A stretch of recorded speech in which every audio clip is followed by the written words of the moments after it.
Kalingap Angel na si Dara.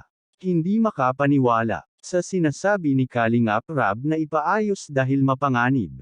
Nagustuhan kaya ito ng netizens ang mga dindasinyong bahay ni Super Mac para sa mga beneficiaries? Yan ay sama-sama nating alamin mamaya mga Kalingap.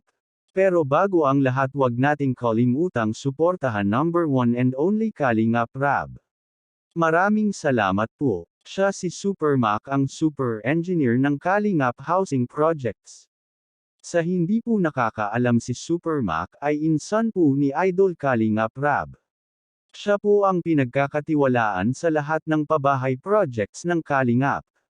Simulan ni Reyna, Rachel Morales, Trexie, Diwata Joy, at Samantha. Ngayon ay kay Dara naman na bahay ang kanilang sinisimulan na malapit nang matatapos.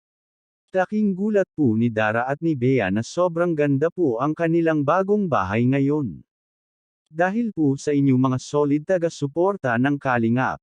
Lalo na mga mahal nating kababayan na OFW na laging nandyan para laging suportahan ang Kalingap Housing Projects. Ito na kaya ang pagkakataon na uuwi na ang kanilang ama na matagal nang hinihintay. At Kalingap Rab may ipapaayos sa kanilang bahay dahil mapanganib at liblib ang kanilang lugar. Delikado, yan po ay makikita natin sa video. Tapos ang sabi ko kay Makmak, yung bintana, lagyan natin ng braces na bakal. Oh, yung kaya mga bakal. Grills. Oh. Grills kasi dito, delikado yung bahay nila, delikado yung location nila.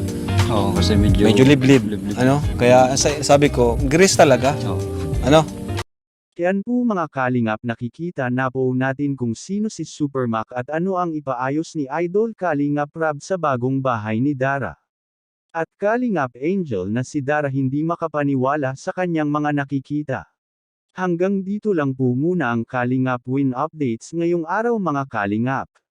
Please comment lang po sa comment section kung ano ang mga opinion nyo po sa bagong bahay ni Dara. At huwag ring kalimutang mag-like at subscribe at i-on ang notification bell for more updates. Maraming salamat po, mabuhay tayong lahat. God bless us all.